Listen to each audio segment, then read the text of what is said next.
Selamat datang kembali di dunia Tokusatsu. Dikarenakan Kamen Rider Revised tidak tayang ya minggu kemarin, jadi pada video kali ini AA ingin bahas-bahas sedikit lah ya, sekaligus berteori tentang Kamen Rider Revised.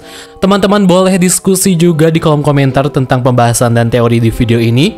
Sesuai judul, kita akan sedikit berteori dengan siapa sosok yang sampai episode 9 ini itu masih misterius. Mulai dari bapaknya Ikki, Busan sampai Ushijima family. Mereka ini sebenarnya siapa? Tapi di video ini AA akan fokus dulu mengenai siapa sebenarnya Genta dan juga Busan ini. AA juga akan berteori sesuai petunjuk-petunjuk apa yang sudah diberikan dari episode 1 sampai episode 9 Kamen Rider Revised. Ingat teman-teman, jangan dibawa serius, dibikin santai aja karena ini sekali lagi hanyalah sebuah teori dari AA sendiri. Kalau begitu, kita langsung saja bahas. Kita akan membahas mengenai bapaknya si Ikki, aka Igarashi Genta. Memang kalau membahas bapak yang satu ini, itu memang gak ada habisnya. Apalagi di setiap episode-episode, bapak Genta Igarashi ini, itu terkadang berguna, tapi terkadang tidak juga. Kita sedikit bahas dulu lah background bapak si Igarashi Genta ini. Kita sudah tahu bahwa dia ini adalah seorang YouTuber bisa dibilang. Di beberapa episode, dia ini selalu membawa handphone setiap saat gitu ya, dibawa-bawa terus tuh handphonenya.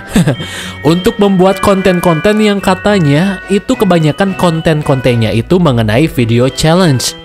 Tapi terkadang kalau perhatikan Bapak Genta Igarashi ini itu memang memiliki sebuah side job bisa dibilang. Di samping dia ini adalah seorang bapak yang menjaga pemandian keluarga Igarashi, sekaligus YouTuber juga. Side job apa itu? Di episode 8 teman-teman. Nah ini yang membuat AA langsung traveling, membuat teori-teori ya tentang Bapak Genta Igarashi ini. Di sini si George sempat menyinggung sedikit tentang kebiasaan si Bapak Genta Igarashi yang gawainya itu suka rekam sana sini gitu ya, kata si George. Entah apa yang dilontarkan si George ini cuman basa-basi doang alias emang gak ada hubungannya. Tapi semisalnya kalimat si George ini benar-benar bisa dibilang adalah hint yang menyangkut siapa Bapak Genta Igarashi ini. AA bisa simpulkan di sini lewat perkataan si George bahwa Bapak Genta Igarashi ini itu adalah seorang mantan FBI atau seorang detektif atau seorang mantan detektif. Tapi di sini pengen simpulkan dulu bahwa kemungkinan dia ini adalah seorang detektif. Karena kalau teman-teman tahu, di episode 6 kita sempat diperlihatkan di sini sekilas sebuah percakapan bapaknya Ikki alias si Genta nelpon dengan orang yang kita ini gak tahu gitu dia ini ngobrol sama siapa di telepon tersebut. Ini cuplikannya teman-teman.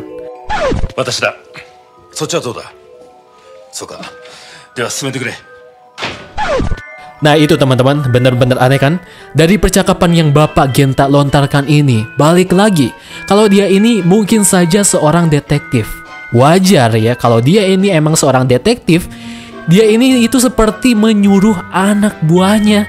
Kenapa menyuruh anak buahnya? Jelas banget teman-teman, karena di sini Bapak Genta seperti menanyakan sebuah laporan kepada si lawan bicara di telepon tersebut. Bertanya mengenai situasi yang ada di sana. Jadi Bapak Genta ini itu adalah seorang ketua bisa dibilang dari kelompok detektif yang entah kelompok detektif ini itu kelompok detektif apa. Terus setelah scene ini, scene langsung berganti ke mode ala-ala detektif. Dan di situ Bapak Genta Igarashi tiba-tiba keluar dari ruangan tersebut ya dengan membawa berkas yang berisi dokumen semacam itu. Disusul Busan yang keluar dari ruangan tersebut. Disinilah yang menarik teman-teman. Busan sempat ditanya beberapa kali oleh Ikki bahwa Busan kerjaannya itu apa sih? Dan Busan juga seolah-olah di sini itu tutup mulut dengan apa yang dia kerjakan. Dan kalau teman-teman perhatikan di sini, itu si Bapak Genta Igarashi seolah-olah melakukan sebuah gestur yang sangat mencurigakan gitu ya. Seolah-olah bahwa si Genta Igarashi memberikan kode gitu ya kepada si Busan untuk jangan kasih tahu kerjaan dia ini sebenarnya apa kepada si Ikki dan juga Sakura. Teman-teman paham kan maksudnya apa?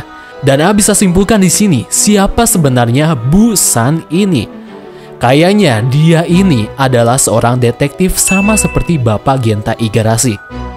Tapi di sini dia ini merupakan anak buah ya, anak buah dari si Genta Igarashi yang basically Genta Igarashi ini adalah ketua ya bisa dibilang. Dan sosok yang ditelepon Genta di menit-menit sebelumnya, sepertinya sosok tersebut adalah Busan. Maka dari itu kita bisa lihat yang kerja keras di sini itu ya si Busan gitu ya. Yang nyari informasi ini ya si Busan. Karena bisa dibilang Busan lah yang mencari informasi-informasi di lokasi-lokasi tertentu gitu ya. Untuk mencari informasi seputar kasus yang terjadi di episode ini. Wajar kalau Igarashi Genta sempat disinggung sama si Iki. Ternyata yang kerja itu ya si Busan, bukan bapaknya si Iki gitu ya. Karena sudah jelas Bapak Genta ini bisa dibilang adalah ketua gitu. Ketua pasti kerjaannya ya nyuruh-nyuruh gitu seperti ini. Terus di episode 7 kita juga diperlihatkan dengan aksi dari Busan yang tiba-tiba jago mencari informasi mengenai kasus yang terjadi di episode tersebut. Scene ini sepertinya menyimpulkan bahwa Busan ini itu adalah seorang detektif atau mungkin seorang wartawan sama seperti Genta Igarashi gitu ya. Intinya mereka berdua ini profesinya sama lah. Tapi kalau misalkan mereka berdua ini adalah seorang detektif, wajar teman-teman, karena seorang detektif biasanya mempunyai relasi yang banyak. Jadi apabila si Busan ini ingin mencari informasi, pasti dia bakal dapat informasi-informasi semacam ini dengan sangat cepat ya teman-teman. Lanjut, balik lagi kepada perkataan si George di episode 8 mengenai kenapa si Genta Igarashi ini selalu rekam-rekam tak jelas seperti ini. Untuk yang satu ini sepertinya tidak ada hubungannya dengan Genta yang adalah seorang detektif atau polisi atau wartawan dan lain sebagainya. Tapi mungkin saja ya teman-teman, di sini A ingin berteori yang dimaksud George ini. Di sini ya, sepertinya Bapak Genta Igarashi ini memiliki sebuah ikatan dengan seseorang yang sampai sekarang sangatlah misterius siapa orang ini. Kita sudah tahu bahwa Bapak Genta Igarashi ini disinggung oleh si George karena tingkah lakunya yang aneh, yaitu merekam video tak jelas, tak berguna di sana sini gitu ya kata si George. Kalau perspektif kita, si Genta ini itu rekam video dan lain sebagainya itu ya buat bahan kontennya dia gitu. Nah tapi setelah dipikir-pikir bahwa aksi yang selama ini dia lakukan itu hanyalah sebuah tipuan alias kedok ya teman-teman. Tipuan apa itu? Mungkin saja kalau simak ketika si Genta ini merekam aktivitas konten YouTube dia gitu. Dia ini di samping itu bisa saja membuat sebuah laporan video mengenai aktivitas dia bersama keluarga dia. Atau mengenai laporan dengan apa yang terjadi menimpa keluarga Igarashi family. Yang di sini adalah Iki, Daiji, dan Sakura. Laporan yang dia buat ini itu diberikan kepada seseorang, bisa saja pemimpin besar dari kelompok detektifnya si Genta, atau mungkin seseorang misterius ya teman-teman yang belum diungkap sampai episode 9 ini. Jadi kemungkinan si orang tersebut pasti akan di-reveal kemungkinannya di episode-episode mendatang gitu ya di series Kamen Rider Revised. Dan mungkin orang tersebut inilah bisa dibilang adalah dalang ya dari semua insiden yang terjadi di series Kamen Rider Revised. Mungkin saja ya teman-teman, who knows ya. Itu ya teman-teman teori yang menurut A sangatlah masuk akal bisa dibilang ya terkait siapa sebenarnya Genta Igarashi serta Busan ini. Kita tunggu sajalah di episode-episode ke depan apakah Genta Igarashi dan Busan ini itu memanglah seorang detektif atau polisi atau wartawan, atau memang akan ada kejutan lain yang telah disimpan Bapak Hanta Kinoshita terkait siapa sebenarnya mereka berdua ini. Jadi itulah teman-teman sedikit teori yang ingin A sampaikan di video ini mengenai siapa sebenarnya Genta Igarashi serta Busan ini. Ingat, ini hanyalah teori, bisa kemungkinan benar ataupun salah.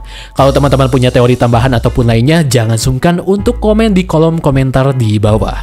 Kalau begitu teman-teman, terima kasih yang sudah menonton dari awal sampai akhir. Kalau begitu, pamit undur diri. Terima kasih dan sampai jumpa.